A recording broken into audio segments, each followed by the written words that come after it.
Hello friends, welcome to my channel. Story की starting में देखते हैं पूर्वज सिम जाओ को, जो वहां आए यून सीनू और उसकी सिस्टर को बोलता है, बोलो तुम यहाँ किस वजह से आए हो। यून सीनू बोलती है, ये शिष्य यहाँ अपनी मास्टर को सर्व करने के लिए आई है। पूर्वज बोलता है, दोबारा कहना तुम यहाँ क्यों आई हो। फिर वो उसके ऊपर मैजिक करने लगता है। यून सीनू कांपते हुए सोचती है, मैं यहाँ मास्टर की वाइफ बनने के लिए आई हूँ।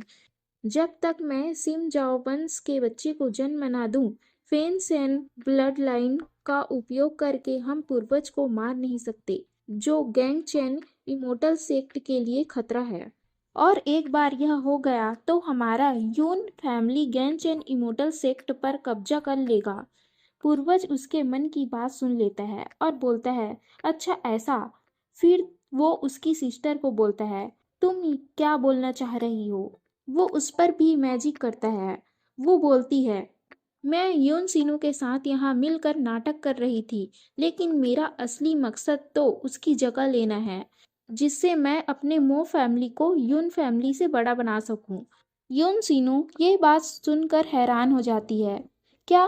पूर्वज सिम जाओ बोलता है, कितने वर्ष बीत गए, तुम अभी तक ऐसा प्लान बना रही हो। वो बोलता है, सिम फैमिली में अब केवल मैं ही बचा हूँ। मैं मर गया तो गैंग चेन इमोटल सेक्ट भी खत्म हो जाएगा। Please Lord blood line chief, तुम में से कोई भी नहीं बचेगा। पूरा गैंग चेन इमोटल सेक्ट मेरे साथ खत्म हो जाएगा। फिर हमें सेक्ट मास्टर को दिखाया जाता है। सेक्ट मास्टर के पास यून चैन फैमिली की हेड आई हुई होती है। वो सेक्ट मास्टर को बोलती है, सेक्ट मास्टर, क्या सिम जाओ को कोई डर नहीं। हमने 100 ह्यूमन कल्टीवेशन भेजा था, उसमें से आधी पहले ही मर चुकी है। सेक्ट मास्टर बोलता है, अब उसके लिए डर की क्या बात। यदि वह पूरी तरह ठीक हो जाए तो 3 सेक्ट माउंटेन्स को छोड़ सकता है। बस इंतजार करो और देखो, असली डीमॉन अभी तक आया नहीं है। हमें टिंग यान को दिखाया जाता है। टिंग यान आराम से सो रही होती है। फिर अचानक वो आंखें खोलती, वह अपने पेट को पकड़कर बोलती है, दर्द हो रहा। क्या ह्यूमन कल्टीवेशन बॉडी इतना अजीब होता है? सिर्फ दर्द होता है। वो सांप उसे देखकर बोलता है, क्या यह मर गई? फिर वो पूर्वज सिम जाओ वहां आता है। सांप उसे देखकर बोलता है, मास्टर प्लीज इसे बचाए। वो बोलता है, पूर्वज बोलता है, इसने क्या किया, मैं इसे क्यों बचाऊं। टिंग यान फर्श में पड़े बोलती है, मुझे बहुत ठंड लग रही है। सिम जाओ सोचता है, एक जासूस जो इतनी साहसी है। टिंग यान उसके पैरों को पकड़कर बोलती है, मेरे लिए कंबल लाओ। सांप बोलता है, अब तो ये ह्यूमन सचमुच मरने वाली है। सिम जाओ उसके ऊपर मैजिक करता है और बोलता है, यह तो डीमॉन पॉइजन है, कितनी घटिया चाल है। सिम जाओ टिन यान की मदद करने लगता है। यह सब देखकर सांप हैरानी से बोलता है, रुको, क्या मास्टर सच में उसे बचाने के लिए अपना खून का उपयोग कर रहे हैं। सिम जाओ अपना हाथ टिंग यान के मुंह के पास रखकर अपना खून पिलाने लगता है। तभी टिंग यान उसके हाथों को काट लेती है। सिम जाओ बोलता है, यूजलेस ह्यूमन, तुम मेरी उंगलियों को छेद नहीं कर सकती। सिम जाओ उसे दूर से अपना खून पिलाने लगता है। वो बोलता है, ये तो अभी तक नहीं जग रही। क्या मेरा खून एक डिमॉन पॉइजन को भी ठीक नहीं कर सकता।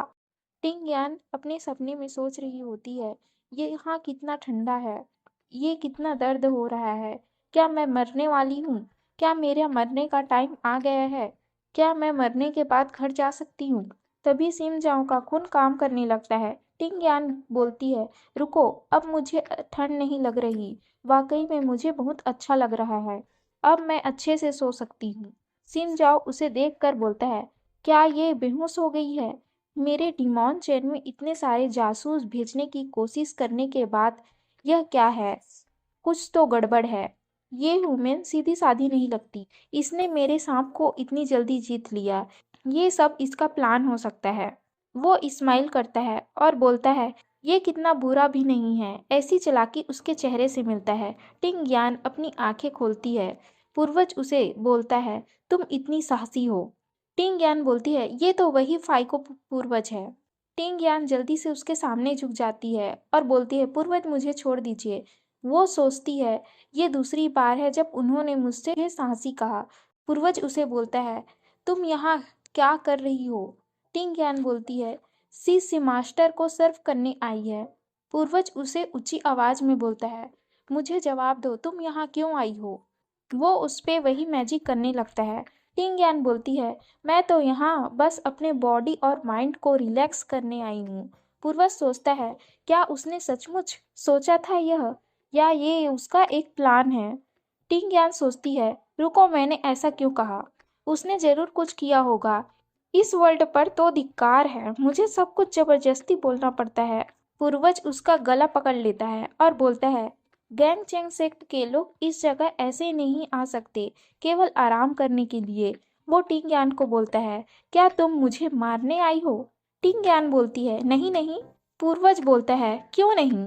टिंग यान सोचती है, मैं तो सांस नहीं ले पा रही। टिंग यान बोलती है, इसका कोई कारण नहीं है। पूर्वज बोलता है, इस वर्ल्ड में किसी को मारने के लिए कारण की जरूरत नहीं होती। टिंग यान सोचती है, क्या यह कल्टीवेशन वर्ल्ड इतना क्रूर है? लोग बिना कारण के किसी को भी मार सकते हैं। वो रोते हुए बोलती है, मुझे लगता है यह ठीक नहीं है। मैं तुमसे किसी भी तरह से नहीं जीत सकती। टिंग यान मन में सोचती है, हे भगवान, यह सच्चाई का प्याला कब उतरेगा? कम से कम मैं अपनी जान की भीख भी सही से मांग नहीं सकती। पूर्वज फिर बोलता है, क्या तुम मुझे मारने आई हो? वो उसे छोड़ देता है, अब से तुम मुझे सर्व करोगी, यहाँ आओ। टिंग यान बोलती है, क्या मुझसे कहा? वो रोने लगती है, क्या यह सचमुच मुझे करना होगा? इसके अलावा मेरे पास कोई विकल्प नहीं है। हमें कुछ दिनों के बाद का सीन दिखाया जाता है। फिर हमें देखते हैं कि कई स्टूडेंट बातें कर रही होती है। फिर एक स्टूडेंट बोलती है, मैं अब पूर्वज से मिलने जाने की हिम्मत नहीं कर सकती। म्यू सॉन्ग बोलती है, क्या यह तुम नहीं थी जिसने पहले ही ड्यूटी करने की बात कही थी? वो स्टूडेंट बोलती है, हाँ, लेकिन मैं अब नहीं करना चाहती, मुझे डर लग रहा है। क्या पूर्वज पहले ही डिमॉन से मिल चुके हैं, इसलिए वे बाकी शिष्यों को इस तरह मार रहे हैं? अगर वह हमारे बाकी बहनों को मार सकते हैं तो हमें क्यों नहीं? म्यू सॉन्ग बोलती है, क्या किसी और को भी यही लगता है? अगर हाँ तो भाग जाओ। म्यू सॉन्ग बोलती है, अगर तुम लोग इस तरह एक छोटी सी परीक्षा में पास नहीं हो सकते तो तुम कैसे सोच सकते हो कि तुम पूर्वज को सर्व करोगे? म्यू सॉन्ग सोचती है, मैं सबसे अलग हूँ। मैं सही रूप से इमोटल सेक्ट के द्वारा चुनी गई हूँ। मैं अकेले ही पूर्वज फैन सैन चैन की ब्लड लाइन को अकेले बढ़ाऊंगी। म्यू सॉन्ग पूर्वज के रूम के आगे बैठ जाती है और सोचती है, मैं जानती हूँ उन्होंने क्या किया था, लेकिन किसी और से भी ज्यादा मैं उन्हें समझती हूँ। यून सीनू तो मर चुकी है, मैं ही हूँ वो जीवित हूँ, जिससे साबित होता है कि पूर्वज मुझे नहीं मारना चाहते। मैं साबित कर दूंगी कि मैं ही एकमात्र पूर्वज को सर्व कर सकती हूँ। वो बोलती है, मास्टर मुझे स्वीकार कीजिए। टिंग यान उसे छिप कर देख रही होती है। ये ह्यूमन तो सच में एक साहसी कल्टीवेटर है। ये कैसी पागल है। आश्चर्य नहीं है कि यह एक सेक्ट मास्टर की भतीजी है। म्यू सॉन्ग टिंग यांग को देख लेती है। म्यू सॉन्ग बोलती है, तुम अभी तक जिंदा हो? टिंग यांग सोचती है, मैं तो हमेशा जिंदा रहूंगी, बस तुम देखते जाओ। ऐसा कहकर वह दरवाजा खोलने लगती है। म्यू सॉन्ग बोलती है, क्या तुम्हें लगता है कि तुम इसे खोल सकती हो? टिंग यांग सोचती है, मुझे क्या करना चाहिए? उस आदमी ने मुझे ड्यूटी करने को कहा है।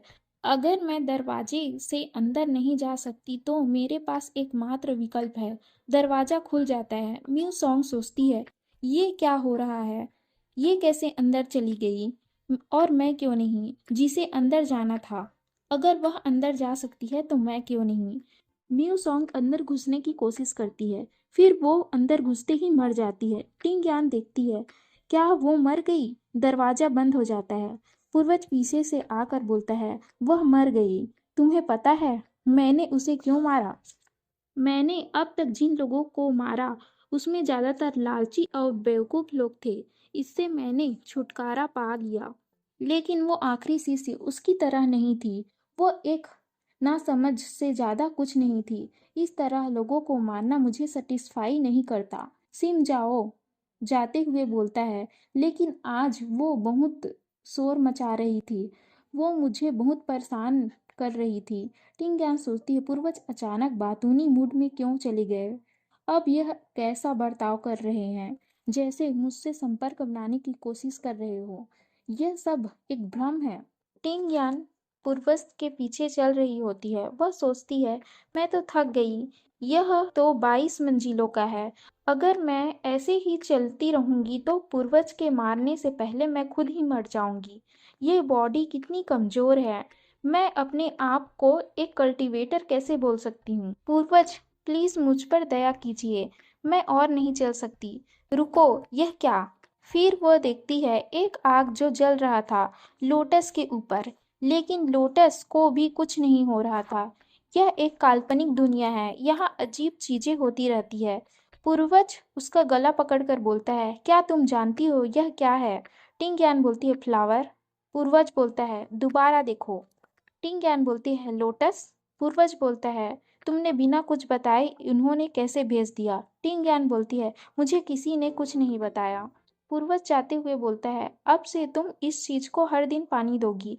टिंग यान सोचती है, रुको, क्या इसे पानी देने से ये बुझ नहीं जाएगा? टिंग यान उस आग को देखकर बोलती है, तुम्हारा मास्टर।